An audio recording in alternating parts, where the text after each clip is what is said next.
Alright, so isang mapagpalang, araw po sa inyong lahat. Nandito pong, muli si Admin Coco, the apologist at, kasama kong muli ngayon si, Brother Chris 'no, para sa, um, panibagong, para sa 'yun, mapagpalang araw po sa inyong lahat ano. I'm not sure kung, narinig ako ni Chris, mukhang hindi. Ulitin ko na lang 'no. Ngayon po ay, another week and another, live 'no. Ito po si, Admin Coco, the apologist at makakasama ko si Admin Chris Alfonsos 'no. At, Chris, kamusta ka naman 'no? Ayos naman. Medyo maulan-ulan lang pero ngayon medyo mainit, eh. Pero excited na ako sa DCF Live natin ngayon. Okay. Tsaka ano Okay. pala, feast day ngayon ni Saint Alphonsus Ligori. Ang favorite Yes. saint ko. Sabi niya, kaya pala ganyan ang iyong Ah, pangalan. Okay, sa so kanya yeah. na-inspire. Sa kanya na-inspire. Okay. Glad to know that. Okay, so yeah. So ngayon po ay magsisimula na tayo. Ang aming team pong paksa ay tungkol sa bakit may simbahan si Kristo. I think it is the most appropriate next topic, no? Particularly pinag-usapan natin yung tungkol sa the first two topics. It's about the rebulto at pagsamba and then the intercession of saints. So ngayon, itutuloy natin kung bakit may simbahan si Kristo. Bakit nga ba yan ang pag-uusapan natin. So of course, uh, bago tayo magsimula, tayo po ay magkaroon ng kaunting panalangin, no? Okay. So,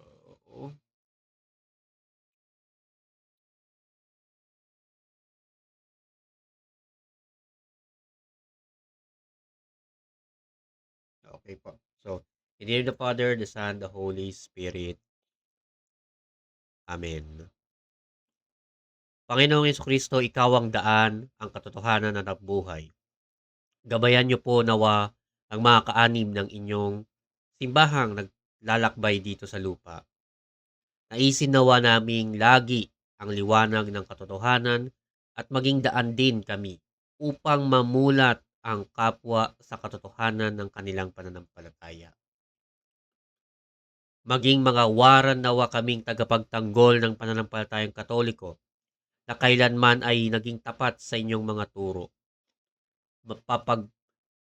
Papagliwanagin nawa namin ang ilaw ng katotohanan sa gitna ng madilim na mundo ng kasinungalingan at kasalanan. Maging makabuluhan nawa ang aming paglalakbay patungo sa buhay na walang hanggan. Katulad ng paggabay mo sa paglalakbay ni Moises at ng bayang Israel patungo sa lupang pangako. Ikaw na nabubuhay at nagahari ngayon at magpas sa walang hanggan. Amen. Birhen ng katotohanan, ipanalangin mo kami. Name Father, the Son, the Holy Spirit. Amen.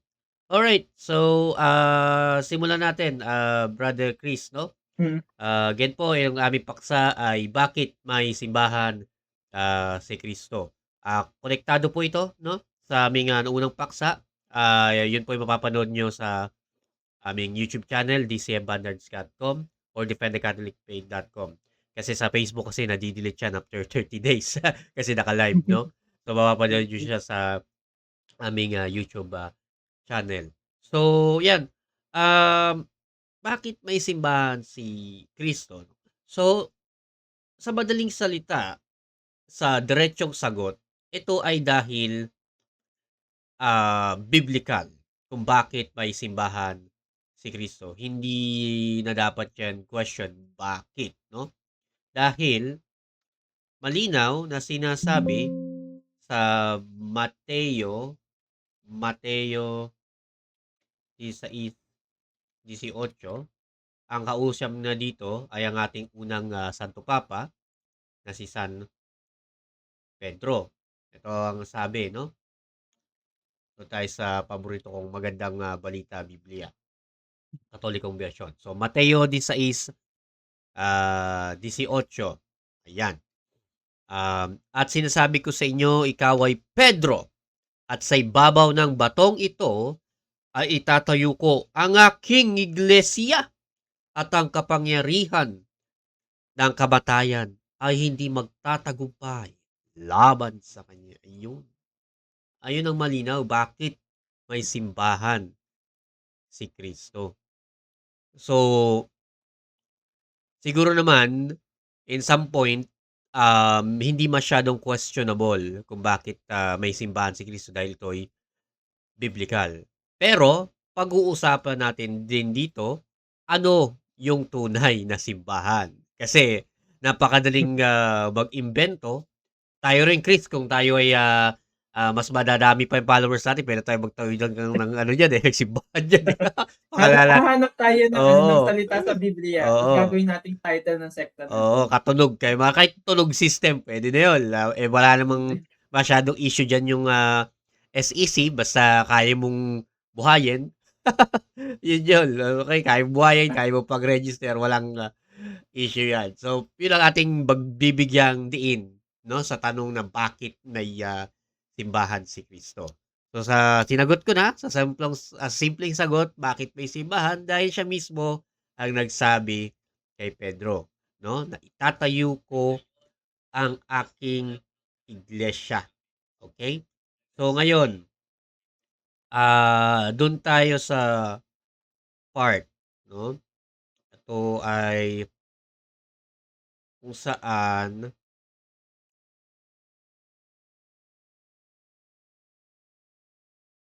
bakit hindi sapat 'no, na Bible alone lamang. Though it is a different part of the Hmm, topic, pero bibigyan ko ng kaunting explanation. Kasi nga, kagaya ng, sinabi ko kanina, kailangan natin determine dito is kung alin yung tunay na simbahan ni Kristo. Dahil napakadali ngang magsabi na kami ay hmm, Church of Christ. Actually, yung nagpapakilalang gumagamit ng Roma 16:16 diyan na mga batian kayo ng banal na halik ng mga iglesia ni Kristo, mga gano'n.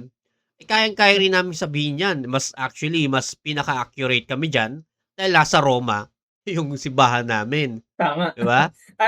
At yung mga kung titignan din yung ibang documents ng Catholic Church, Church of Christ din minsan tawag sa Catholic Church o Oo, ginagamit din ng Vatican yun sa oo. simbahang Katolika. Oh, 'di ba? So, kaya yung tanong na bakit may simbahan si Kristo is biblical, and now, how can we know if what is the true church, 'no? The true church and why it is the Catholicism. So, maraming paraan, pero ang pinaka most accurate is yung pagiging one, holy, universal, and apostolic, no? So, sa unang binanggit ko sa Mateo 16, 16, 18, actually idagdag ko yung, 19 mas, magandang, basahin na rin natin. Sabi sa 19 ng Mateo 16:18, 18:19, sa 19 sabi, "Ibibigay ko sa iyo ang mga susi ng kaharian ng langit. Ang ipagbabawal mo sa lupa ay ipagbabawal rin sa langit. At ang ipahihintulot mo sa lupa ay ipahihintulot din sa langit." So, si Christ hindi lamang siya nagbigay ng, salita kay Pedro na itatayo niyo yung kanyang iglesia kasi hindi pa talaga natayo yan obviously sa Mateo 16:18, sa Pentecost pa yan. Mm, Bagkus sinabi pa niya, "Ibibigay ko sa iyo ang susi ng kaharian ng langit." Dun papasok yung sinasabi kong hindi sapat yung Bible alone dahil hindi naman iniwan ni Kristo, hindi sinabi ni Kristo, "Ibibigay ko sa iyo ang Biblia." tama. 'No? Hindi yun ang sinabi ni Kristo, kundi ibibigay ko sa iyo ang susi ng kaharian ng langit. So, anumang ipagbabawal mo sa lupa ay ipagbabawal sa langit. Authority yon. Ngayon, it's definitely obvious na Christ established a visible church. Ngayon, paano malalaman, 'no? First, it was founded by only one divine person. It must be our Lord itself, Jesus Christ, based on Mateo 16, 18, and also sa Ephesians 2, chapter 2, verse 20. Babasahin ko no, sa magandang balita pa rin. Sabi, tulad ng isang gusali, kayo'y tinayo sa pundasyong inilagay ng mga apostol at mga propeta na ang batong panulukan ay si Kristo Jesus. Yun, no? Yun ang patunay na it must be founded by Jesus Christ. Ngayon, it must be remain as only one church. Basahin natin sa aklat ng John chapter 17 verses 20, no? Actually, hanggang 23 mas maganda. Sabi, Okay. hindi lamang sila ang dinalangin ko, kundi pati ang mga mananalig sa akin dahil sa kanilang pahayag. Ama, maging isa nawa silang lahat kung paanong ikaw ay nasa akin at ako'y nasa iyo. Gayon din naman, maging isa nawa sa atin upang ang sanlibutan ay maniwala na ikaw ang nagsugo sa akin. Verse 22, ibinigay ko sa kanila ang kaluwalhatiang ibinigay mo sa akin upang sila'y ganap na maging isa tulad mo at ako na iisa. Lastly, ako'y nasa kanila at ikaw ay nasa akin upang lubusan silang maging isa dahil dito malalaman ng sanlibutan na isinugo mo ako at sila'y minamahal mo katulad ng pagmamahal mo sa akin. Ayun. Kung mapapansin, no, sa John 17 verses 20 to 23, laging binabanggit yung isa, maging isa, at isa. Hindi sinabing marami, marami, marami. Dahil Hindi sinabi 40,000. yes, hindi sinabi 40,000. Yeah. Yeah, that is a separate topic. But yes, it's so nakakalungkot isipin. There are already 40,000 na denomination. Almost 50,000 na nga yata kung di ako nagkakamali. Almost sa dami. Kasi patuloy pa rin yung mga sektang nabubuo on a daily basis na nagpasasabi na sila ang totoong simbahan ni Kristo kahit obviously naman na wala namang patunayan, no? By the way, we're both live on YouTube and Facebook. So if you have comment and suggestions, feel free. Amin pong bibigyang paliwanag. So, ayun nga. So aside from nun, no, sa pagiging founded by Christ, pagiging one, no, it should be um, possessed by why the church is holy. Ngayon, sisimulan ko na sa kasagutan na hindi mo po pwedeng sasabihin holy ang simbahan. Kasi ultimo nyo nga pari ninyo, nang manyakis, ultimo pari ninyo, nakukulong, etc. etc. Ngayon, we're not denying. Ano? At kung may pagkakataon na may magtatanong sa akin kung dapat bang makulong ang isang paring ng rape, talaga, I would say yes. Kasi yun ay talagang definitely hindi lamang talaga isang kasalanang mortal, kundi meron pang kabasusang ginawa dahil ng rape siya, no, etc. Kung yun ay totoo man, no? Kagaya ng inyong mga allegation, which is at some point, totoo naman, talagang binabalita, no? Talagang trending kasi pagka pari, laging trending pagka pari, no? Talagang pinapapak tayo ng mga, ano media. Pagka Yeah. pari ang na nagkamali, no? Talagang sangkaterbang dagdag kwento, etc. So, ayun, no?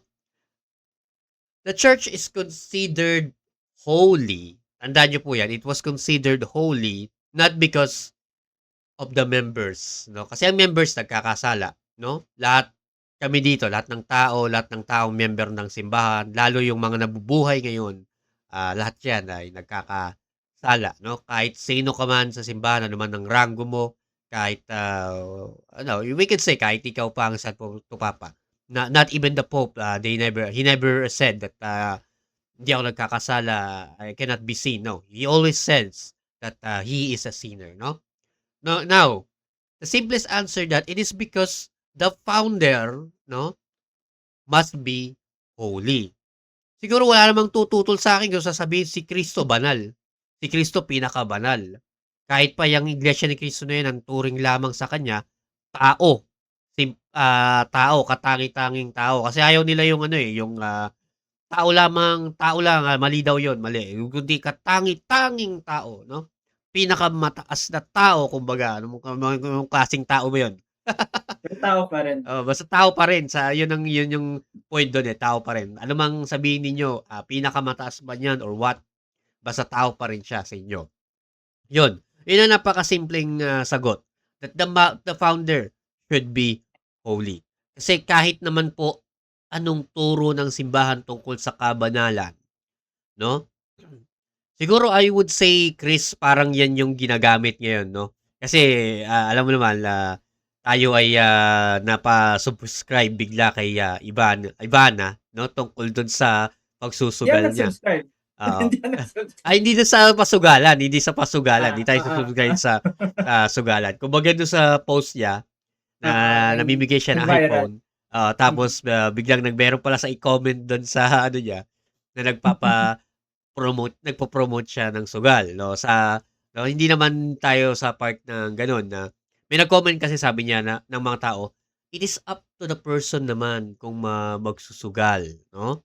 So, I think hindi 'yan applicable sa part ng pagiging holy ng simbahan 'no.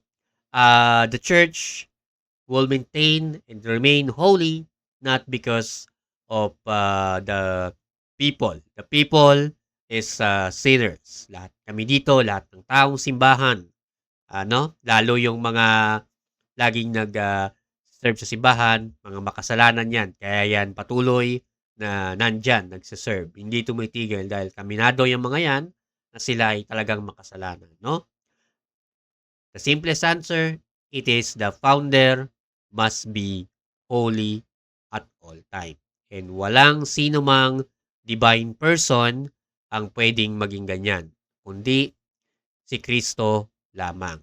Again, si Kristo lamang ang siyang tanging divine person or let's say tanging tao na magiging patunay ng kabanalan ng kanyang simbahan. Dahil ang kanyang simbahan ay ang kanyang katawan. It is the body of Christ. Ngayon, nabanggit ko na yung one, holy. So bago tayo mag-apostolic, babanggitin ko ulit yung Christ authority, no? Sa Christ authority, maganda basahin ko yung sa Matthew chapter 18 verse 18. Sa Magandang Balita Biblia pa rin. Tandaan ninyo anumang ipagbabawal ninyo dito sa lupa ay ipagbabawal sa langit. At ang ipahihintulot ninyo dito sa lupa ay ipahintulot sa langit. Napansin ninyo, sa mga nanonood ngayon, or you, Brother Chris, medyo Mm. parehas ito sa una niyang pinagsabihan. Sino una niyang pinagsabihan? Sa Pedro, no? San Pedro. Ibibigay ko sa iyo ang susi ng langit at ang ipagbabawal mo dito sa lupa ay ipagbabawal din sa langit. So yung authority na yon ay ibinigay niya kay Pedro at ibinigay niya sa kanyang mga apostol, no? At isa pang magpapatunay ng simbahan dapat ni Kristo ay possesses Christ's authority is yung nasa Luke chapter 10 verse 16. So, ang sabi dito ay ganito. Sinabi ni Jesus sa kanyang mga lagad, "Ang nakikinig sa inyo ay sa akin nakikinig. Ang nagtatakwil sa inyo ay nagtatakwil sa akin. At ang nagtatakwil sa akin ay nagtatakwil sa nagsugo sa akin." Yun, ang sinasabi, it was very clear na Christ is talking about His authority at all. No? Kaya nga kung alam niyo yung movie na The Priest, no? Yung medyo old na, no? Na The Priest na medyo may pagka ano yun na, yung parang fantasy kasi ano siya eh, hindi naman sila literal na tao lang tas may mga pinapakitang mga kalaban ng demonyo. Ang sabi sa quote doon is, "To go against the church is to go against God." So, it is true. If you go against the church, you against God. You against the body of Christ. Kaya nga sabi ni Kristo sa Lucas 10:16, ang nakikinig sa inyo ay sa akin nakikinig. Ang nagtatakwil sa inyo ay nagtatakwil sa akin. Kaya nga, if you will against to the church, specifically if the church spoke about the dogma, about the doctrine, hindi mo lamang kinakalaban ang simbahan, kundi kinakalaban mo ang authority ng Diyos, yung authority ni Kristo. Isa na lamang, no? Tungkol sa Christ authority, yung John chapter 20, verse 21 to 23. Muling sinabi ni Jesus, sumainyo ang kapayapaan. Kung paanong isinugo ako ng Ama, isinugo ko rin kayo. Pagkatapos sila'y hiningahan niya at sinabi, tanggapin ninyo ang Espiritu Santo. Kung patatawarin ninyo ang mga kasalanan ninuman, ay ipinatawad na ang mga iyon. Subalit ang hindi ninyo patatawarin ay hindi niya pinapatawad. Ayun, Christ authority, no? Yun ang dapat na meron ang isang simbahan. So, na-discuss ko na, one, holy, then it must be founded by Christ, it must be have the Christ authority. So, sa pagiging universal naman tayo, why the church is universal or Catholic, no? From the word Catholic, by the way, comes from the ancient Greek word Katholikos, meaning whole, complete, no? Or pertaining, referring sa whole, no? So, meaning, for all people, no? Si Kristo, Christ sent his followers to preach the good news, no? To every nation and race on earth.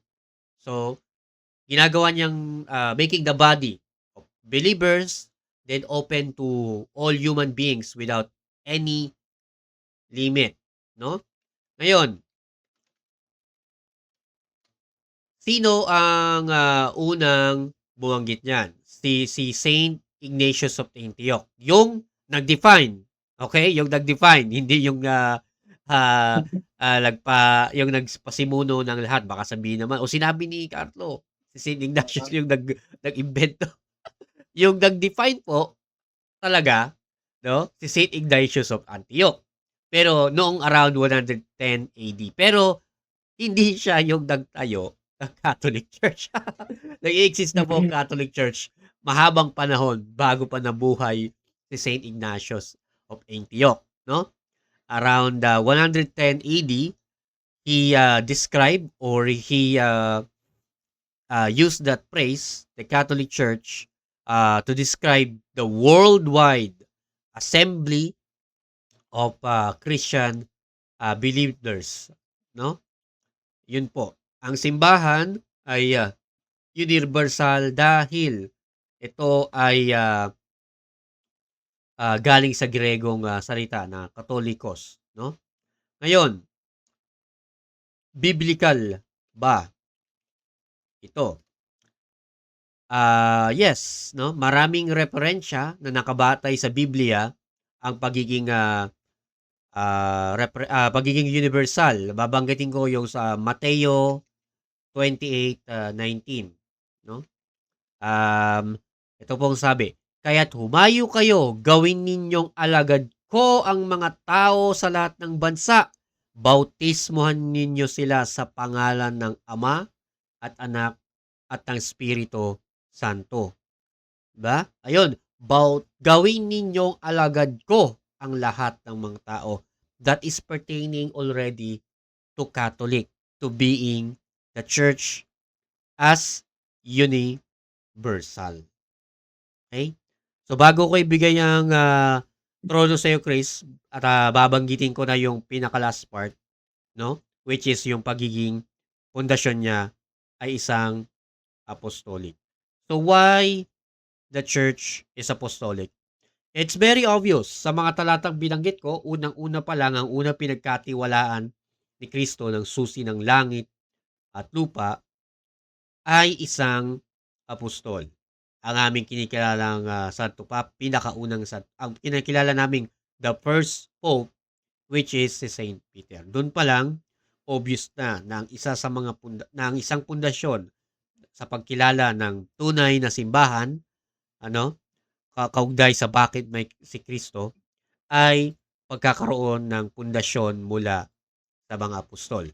Pero babanggit ako mula sa Biblia na nagpapatunay na the church, true church is it must preserve the apostles' teaching. Sabi sa Gawa 2:42, inilaan nila ang kanilang mga sarili upang matuto sa turo ng mga apostol, magsama-sama bilang magkakapatid, magsalo-salo sa pagkain ng tinapay at manalangin. Ayun, ba? Hindi sinabing ilaan ninyo ang inyong sarili upang matuto sa turo ni Felix Manalo, sa turo ni Soriano, sa turo ng pastor ng mga 40,000 ng mga pastor, na 40,000 sekta na may iba't ibang mga founder na pastor. Hindi, ang sabi, ilaan ninyo ang inyong sarili upang matuto sa turo ng mga apostol. Yon ang patunay, turo ng mga apostol, no?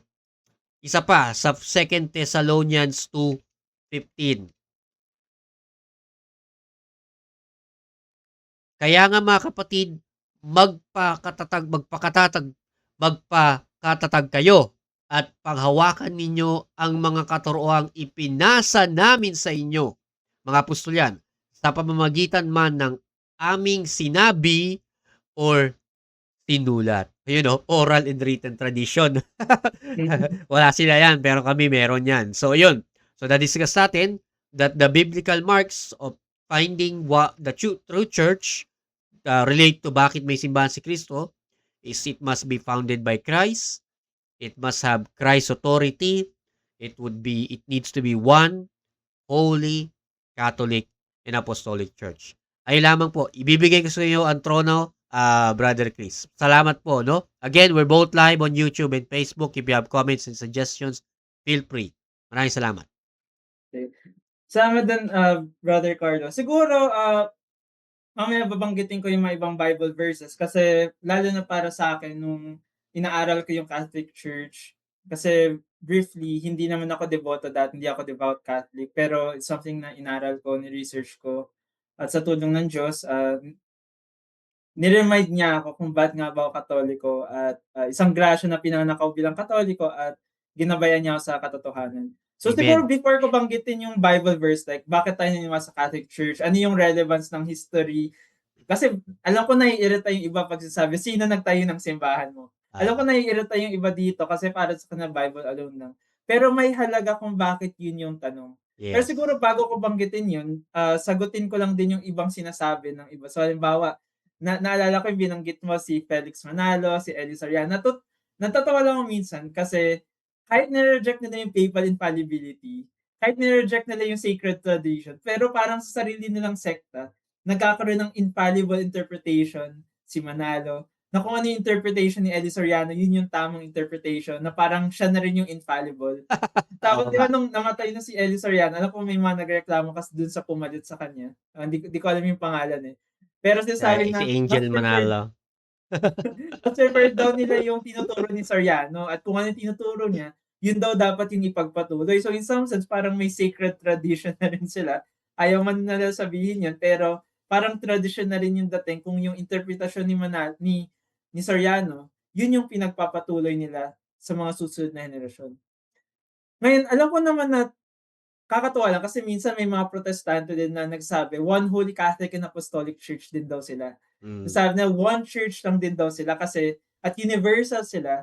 Kasi sabi nila, at least yun yung nabasa ko sa mga comment section, sinabi ng iba, kahit sa iba't ibang bansa, may mga protestante. So yun ang okey. definition nila ng universal.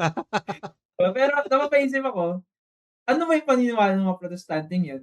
'Di ba hiwa-hiwalay sila kaya nga may iba't ibang denomination. Yes. Kasi in the first place may mga essential doctrines na iba-iba sila. Nung kung babalikan natin yung kahit sa mga early church o kahit sa Biblia mismo, nung tinayo ni Jesus yung simbahan, nung pinamunuan ito ng mga apostol, hindi naman yan hiwa-hiwalay na may naniniwala sa baptismal regeneration, may ibang nagre-reject ng baptismal, merong may infant baptism, yung iba walang infant baptism, at iba-ibang conflicting beliefs. Di ba? Naniniwala tayo sa one Lord, one faith, one baptism. So hindi sapat na sabihin may iba't ibang protestante sa iba't ibang bansa kaya universal na sila. Kasi malamang kahit iba't ibang relihiyon may mga iba't ibang relihiyon din naman sa ibang bansa, pero hindi naman sasabing one religion lahat ng mga yon. Kasi sabi din nila na yung simbahan invisible lang daw. So ni-reject nila yung authority. Ni-reject nila yung authority ng simbahan, pero unfortunately bukod sa Bible verse na nakita mo, Mm. kung yung simbahan magpapatuloy at sila mismo nagsabi, kasi take note, iba yung posisyon ng mga protestante sa at least sa Iglesia ni Cristo at sa Mormons na sinabi talaga nila bumagsak yung simbahan. Bumagsak Apostasy, yung oo. simbahan at tinayo ni Manalo, tinayo ni nung sa founder ni si Joseph Smith. Mm. Ang pananaw ng mga protestante, merong simbahan pa rin, pero wala yung authority. Pero kung yung simbahan meron na sa time ni Jesus Christ na may authority at yung simbahan na to magpapatuloy, dapat nagpapatuloy din yung authority ng simbahan. Hindi lang yun, dapat may mga, sabihin natin for the sake of argument, na may mga protestante na nung panahon ni St. Augustine na hindi lang kilala. Kasi sinasabi ng iba, mas may writings lang daw yung church fathers, pero nandyan lang daw yung mga tunay na Kristiyano. Hindi mo lang makikita sa kasaysayan, pero nandyan lang daw sila. Pero mahirap paniwalaan pag walang ebidensya. Paano ka maniwala sa isang bahay na walang ebidensya, di ba? Oo. Pangalawa, kahit sabihin natin for the sake of argument, tama sinasabi nila, ang tunay na Kristiyano, lalabanan yung mga maling paniniwala. Pero, kung titignan natin yung history, walang lumalaban kay Saint Ignatius of Antioch. Ni walang sinabi sa history na si Saint Ignatius gumawa ng hiwalay na simbahan doon sa mas naunang simbahan sa kanya. So yung sinasabi ng iba, more of theory lang yun, pero walang ebidensya. Walang walang dahilan para maniwala doon. At napakahalaga nun. Kasi yung basis, lalo na sa akin at sa iba, basis kung ba't naniniwala sa Catholic Church ay dahil sa sinabi ni Jesus na yung gates of hell shall not prevail against the church. Pero siguro, mag-move lang muna sa Old Testament prophecy na binanggit yung simbahan at makikita natin kung ano yung relevance nito sa New Testament. So una, sa Daniel chapter 2 verse 44, ito yung basa natin. Sa panahon ng mga haring yaon, ang Diyos ay magtitindig ng isang kahariang hindi maibabagsak kailanman, ni masasakop ni numan. Dudurugin nito at ganap na wawasakin ang iba pang kaharian. So ibig sabihin, meron ng prophecy sa Old Testament na may magtatayo ng kaharian. Ang kahariang ito hindi mapapabagsak at dahil dito mawawala yung iba pang kaharian at ito mananatili. Pero going back sa Matthew chapter 16, alam natin na yung kahariang tinutukoy dito, yung kaharian sa lupa, ay yung simbahan. So, babanggitin ko lang ulit yung Matthew chapter 16 verse 18 to 19. At sinasabi ko sa iyo, ikaw ay Pedro, at sa ibabaw ng batong ito ay itatayo ko ang aking iglesia at ang kapangyarihan ng kamatayan ay hindi magtatagumpay laban sa kanya. Ibibigay ko sa iyo ang mga susi ng kaharian ng langit. Ang ipagbawal mo sa lupa ay ipagbabawal sa langit at ang ipahintulot mo sa lupa ay ipahihintulot din sa langit. Ngayon, crucial din yung susi kasi bukod sa authority din to sa kingdom, sa kaharian. So kung babalikan natin yung Isaiah chapter 22 verse 22, ito yung mabasa natin. Ibibigay ko sa kanya ang susi ng sambahayan ni David. Walang makakapagsara ng anumang buksan niya at walang makakapagbukas ng anumang sarhan niya. So meron tayong susi na authority ng church at sa lumang tipan yung susi, yan ay nagsisimbolo sa authority sa kaharian. So ibig sabihin, nung binigay ni Jesus yung susi Santo Papa at magkakaroon tayo ng separate topic sa Santo Papa. Mm. Hindi lang ito basta authority sa simbahan, pero ito na yung bagong kaharian na itinayo ng Diyos na ayon sa Daniel chapter 2 verse 44, ang kaharian na to hindi mapapabagsak kailanman. At alam natin ang daming naging martyr, ang mga apostol na matay maliban kay San Juan, Saint John the Beloved kasi namatay siya by old age. Ang daming naging martyr na Katoliko, pero lumaki ang simbahan. Bukod pa dito, merong binanggit sa Acts of the Apostles na ito din mismo yung patunay na yung itinayo ng Diyos hindi mapapabagsak. So, may mga ibang verse ako nababanggitin, pero ito yung babasahin ko. Mga Gawa, chapter 5, verses 35 to 39. At pagkatapos ay nagsalita, mga kababayan, isipin ninyong mabuti ang gagawin ninyo sa mga taong ito. Hindi pa nagtatagal mula nang lumitaw si Teudas na nagpanggap ng isang dakilang pinuno at nakaakit ng may 400 tagusunod.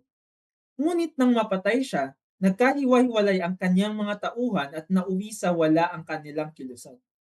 Pagkatapos, lumitaw naman si Judas na taga Galilea noong panahon ng pagpapatala ng mga mamayan at nakaakit din ito ng maraming tauhan. Nang mapatay siya, nagkawatak-watak din ang mga tagusunod niya. Kaya't ganito ang payo ko. Huwag ninyong pakialaman ang mga taong ito, hayaan ninyo sila. Kung ang kanilang plano o kilusan ay mula sa tao, ito'y kusang maglalaho. Ngunit kung ito'y mula sa Diyos, hindi nyo ito mahadlangan at lilitaw pang kayo'y lumalaban sa Diyos. Kaya tama yung binanggit mo, Brother Carlo, kanina, na yung lumalaban sa simbahan, lumalaban kay Jesus, lumalaban sa Diyos mismo. Pero bukod dito, kasi sabi nila, founder ng Catholic Church, tao lang daw. So kasi nireject nila na si Jesus Christ yung founder nun. Pero yung pinaka-requirement dito, naniwata sa One Holy Catholic and Apostolic Church. Merong isang simbahan na banal yung founder, magpapalaganap sa iba't ibang panig ng mundo, at ito magsisimula, magpapatuloy, hindi mapapabagsak ni naman. Anong simbahan yun?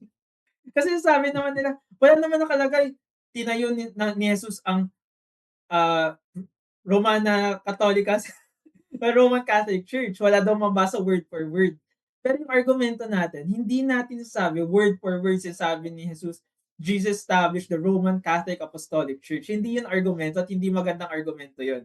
Kasi yung argumento nila, may iglesia ng Diyos, may iglesia ni Cristo, at kanya-kanyang denomination na may kanya-kanyang titulo ng pangalan na kinuha sa Biblia.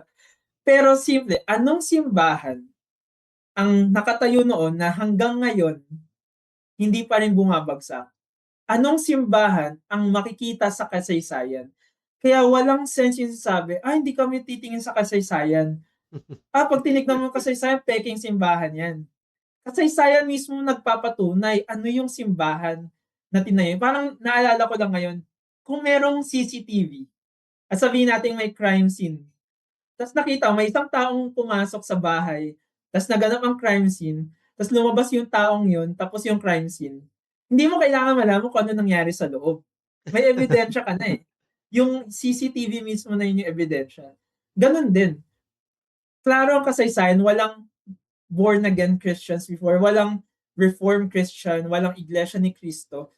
Klaro sa kasaysayan. At least, kahit wag mo natin banggitin yung 1st century, 2nd century, 3rd, 4th, 5th hanggang ngayon, meron ng simbahang Katolika. So kung yung promise ng Diyos na yung simbahang itatayo niya, hindi mapapagsak, at yung simbahan na meron simula sa kasaysayan ay simbahang Katolika, ibig sabihin lang, yung simbahang Katolika mismo, yung tinayo ng Diyos. Kaya before, meron akong article sa Defend the Catholic Faith, nagbigay ako ng 2 tanong.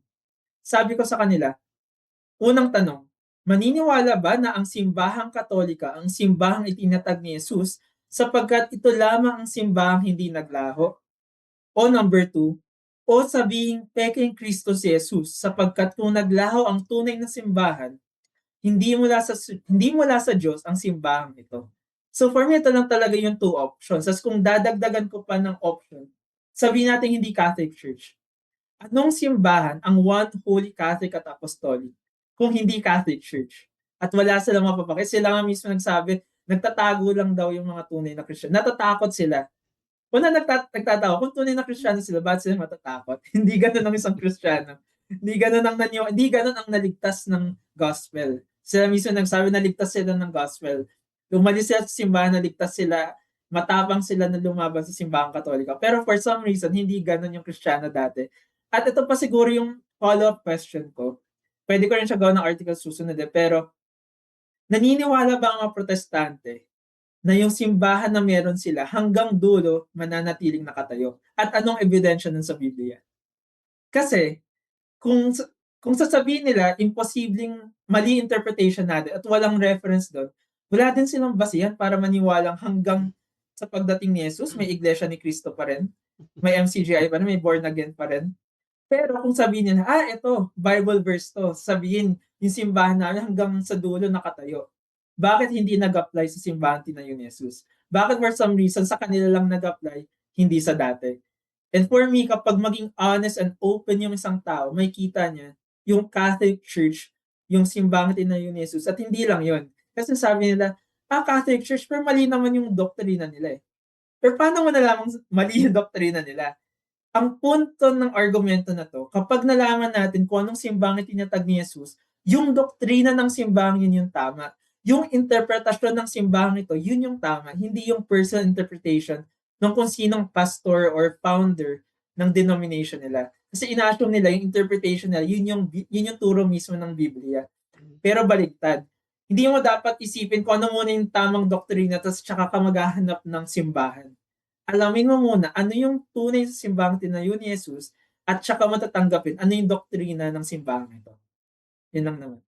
Hey, thank you so much, Brother Chris, no, sa iyong napakagandang presentation related to bakit may simbahan na si Kristo, no?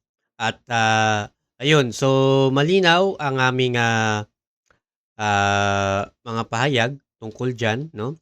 At yan, I'm not sure, nawala yata si Brother Chris, no? Ayun. Charge lang ako ng laptop, sorry. Okay, good. Ayun, so sa inyo pong mga napakinggan ngayong araw na 'to 'no, pinaliwanag namin ni Chris ang, katotohanang bakit may simbahan si Kristo at kung sino or alin ang totoong simbahan. So, sa aking final, message lamang po sa mga nanood ngayong araw na ito ay, pagkakataon niyo ito 'no, na suriin ang totoong simbahan. Dahil pagdating po sa kaligtasan, kailangan po nating alamin ang totoong simbahan. Necessary po 'yan pagdating sa salvation, lalong-lalo na kung kayo po ay nakatira sa isang lugar na may city, mayroong sapat na technology, hindi kailangan mayaman na bansa. But if you have access to, I would say everything kahit sa maliit na bagay like in internet, you have to find a way to actually find the true church. And paninindigan namin na ang simbahang Katolika ang kaisa-isang tunay na tinayo ni Kristo. Ayun lamang sa aking Brother Chris, no? Do you have any last message before we end? Siguro yung last message ko, una, siguro at least dalawa lang. Naalala ko lang si Cameron Bertuzzi. Ano siya, dating Protestant na nag-convert sa Catholic Church. Isa siguro sa mga insights na nakatulong sa kanya, kinabahan daw siya lalo ito yung time na nagre-research na siya, nag-aaral na siya sa Catholic Church. Open na siya. Hindi pa siya convinced pero open na siya sa pagiging Katoliko. Kinakabahan daw siya dahil yung denomination na belong siya, mas bata pa kaysa sa kanya. At Mm. hindi niya kaya pagkatiwalaan yung sekta na binuo na mas bata pa kaysa sa kanyang sariling edad. At sa pamamagitan ng research niya, of course, naging Katoliko din siya. Siguro, panghuling komento ko lang, naalala ko yung binanggit mo, tama naman talaga na ginagamit ng mga ibang tao yung mga makasalanan sa simbahang Katolika. Alam ko din na merong temptation, merong idea na kapag merong makasalanan, ayaw natin maging kamiyembro yon. May psychological aspect, gusto mo humiwalay. Ayaw mo sabihin, tao ko yun. Ayaw mo kasi sabihin, kasapi ko yun.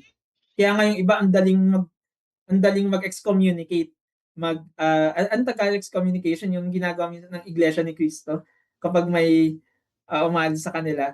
Basta ang dali nilang tanggalin sa miyembro nila. Itinitiwalag. Ayun, ang dali nilang itiwalag Mm. yung mga miyembro nila at for some reason meron silang magandang imahe, napaka-pure. Pero babalikan natin sinabi ni Jesus, si Jesus hindi niya iniiwan yung kanyang tupa, kahit yung mga naliligaw na tupa. At para sa akin, hindi dapat natin iwanan si Jesus dahil kay Judas, hindi natin dapat iwanan ang kanyang simbahan dahil sa makasalanan. Ang tunay na tagasunod ni Jesus, handa siyang samahan at handang puntahan yung mga makasalanan na yun.